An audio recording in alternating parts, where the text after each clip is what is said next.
नमस्ते, हमेशा खुश रहो बिटिया। I am JVN Dr. Anamika Aherwal, Associate Professor in the Department of Science and Technology at Jayoti Vidyapeeth Women's University, Jaipur. Today I am going to take the lecture on the subject name Introduction to Data Science. Now today's session name is Filtering Spam Part 1.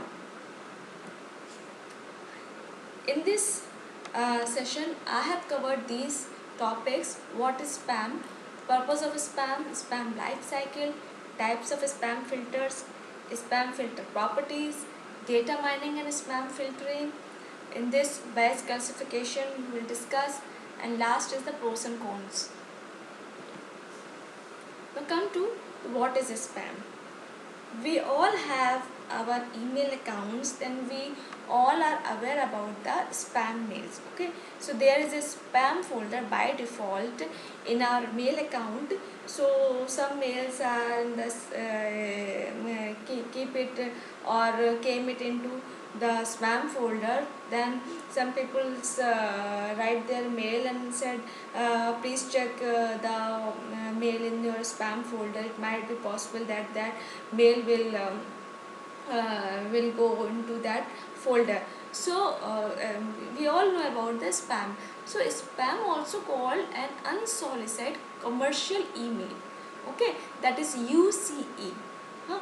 So that involves sending messages by email to numerous recipients at the same time. That is mass emailing. Like when we are talking about the conference, or when we are talking about a bulk messages, I want to send the same messages to number of people. Then what we did is just you copy all the email IDs, and then put it into the either carbon CC or either in the BCC.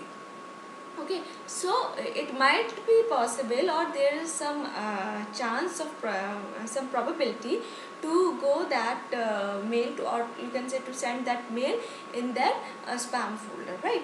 So this is an unsolicited commercial emails basically.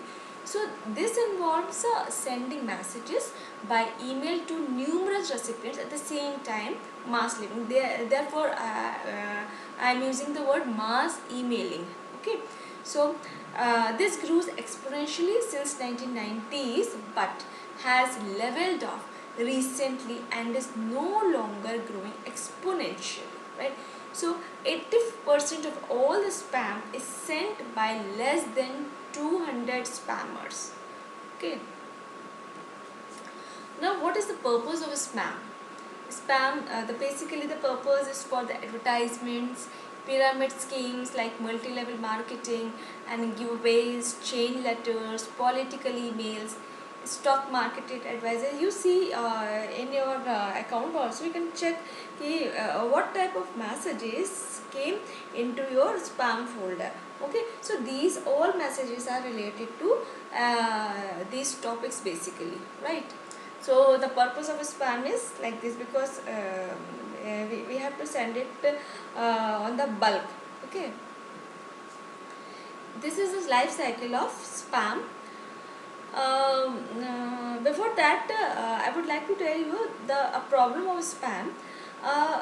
In this consumes computing resources and time. Okay, so and it reduces the effectiveness of legitimate advertising, of course cost shifting, fraud, identify theft, consumer perceptions or global implications, and these all are some problems of the spam. Okay, so you have also heard about junk mail. Okay, so, but junk mail is not just annoying anymore. It's you can say eating into productivity. It's eating into time. In the junk mail, some mails will came into the junk, or you can trash folder. Okay, so now come to this life cycle. See in this figure, there are zoomable PCs or spam mail servers. Of course, every mail comes from the server. They filter from the server and then received by you you peoples. Then these all comes from the sent to the internet, and this internet working, after processing it, it will send to that server, which is the incoming mail server, and this incoming email server sends to those emails into the end user's PC. So this is the overall life cycle of the spam. Now come to the types of spam filters. In this there are many types of spam filters. First is header filters. In this header filters, look at email headers to judge if forged or not. Okay, so we can filter it through the header, or you can say subject, like, so that's why we put the subject, so that we can easily trace out. Okay, we can easily identify, or we can easily search it, so when we require. Okay, so this contains more information in addition to recipient, sender and subject fields. Like some are language filters. This basically filter based on email body language, can be used to filter out spam writing in foreign languages also. The next type of filter is the content filters. In this content filters, scan the text content of emails, use fuzzy logic. And the next is the permission filters. In this is totally based on the challenge, or you can say response system.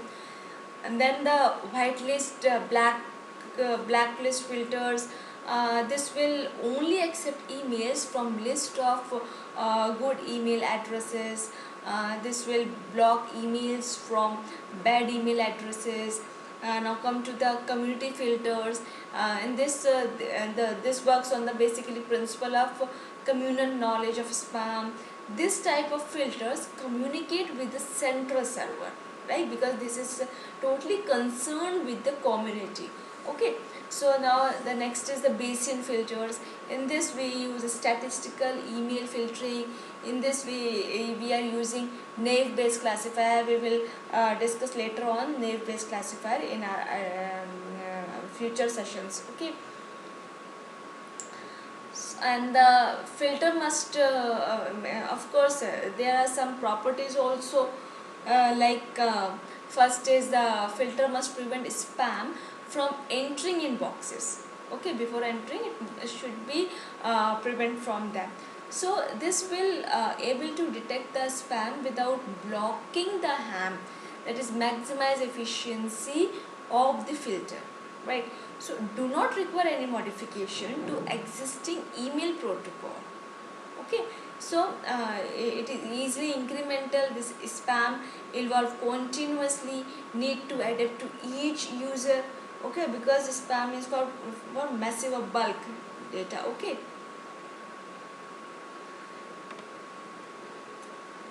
now comes to the data mining and spam filtering.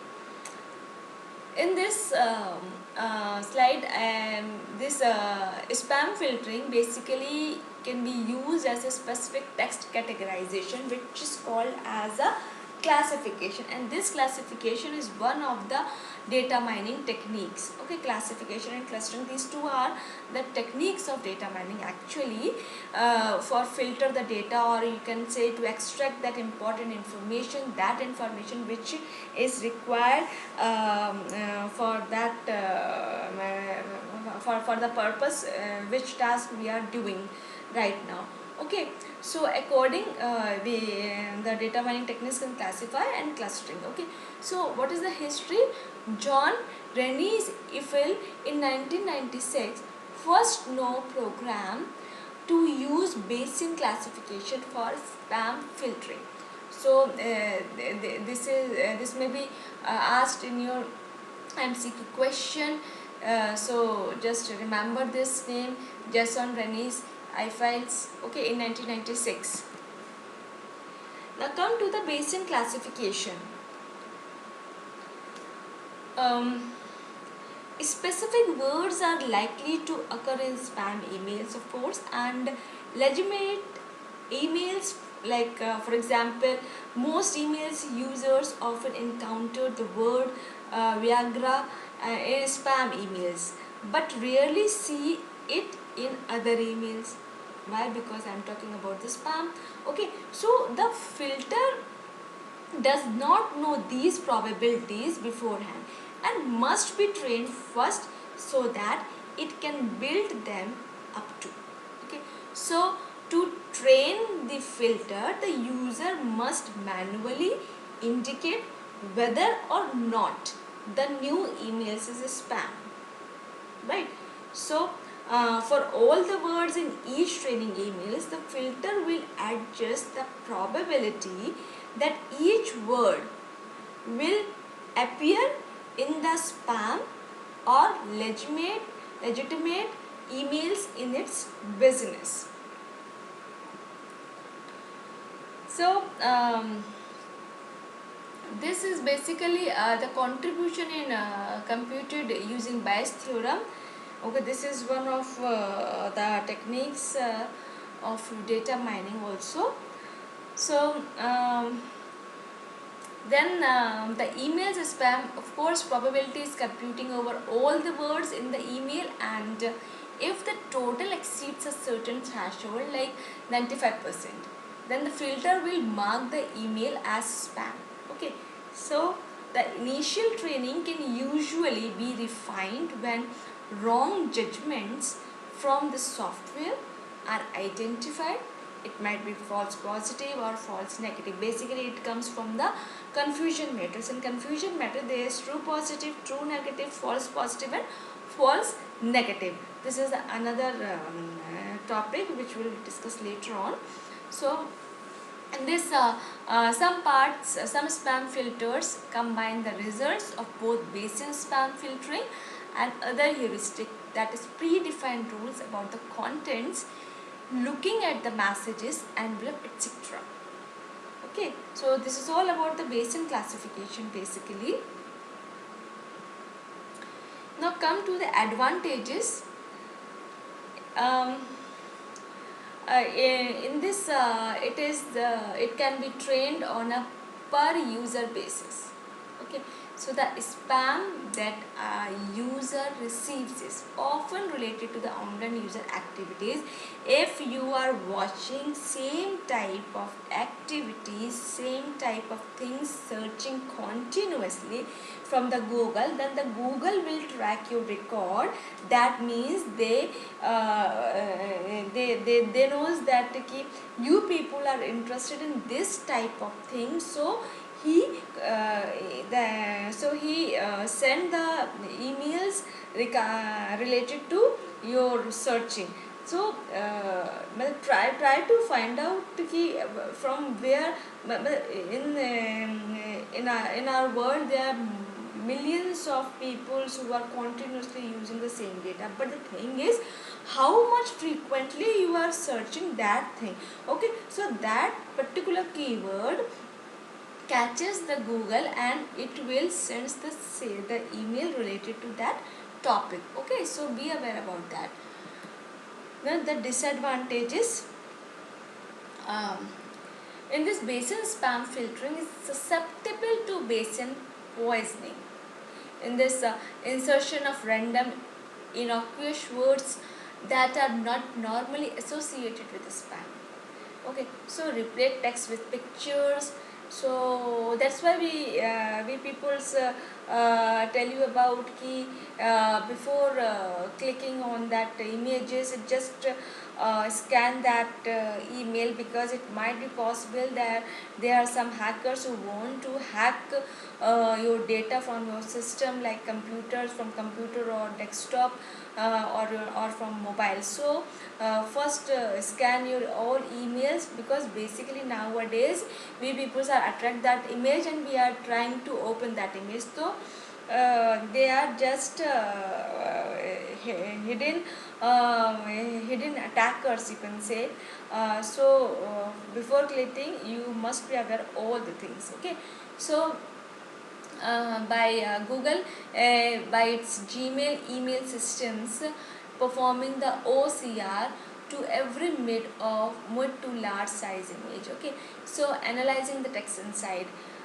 So spam emails not only consumes computing resources but can also be frustrating. Okay, sometimes you see that when you open your account, there are bulk of spam mails in your folder, and we just select all and delete forever folder we click on, so that it will delete. So unnecessary we just wait our precious time. So anyway, so numerous detections techniques exist, but none is a good for all scenario techniques. Okay, so data mining approaches or content based spam filtering seems promising. Okay, now this is all about the session. Now this is a question for practice. What do you mean by spam? Write its advantages and disadvantages. Thank you. This session powered by Digital Version 2.0, Jayoti Vidyapeeth Women's University. Hope you are satisfied with my digital session. If you have any query, please mention in comment box. I will resolve it. Thank you.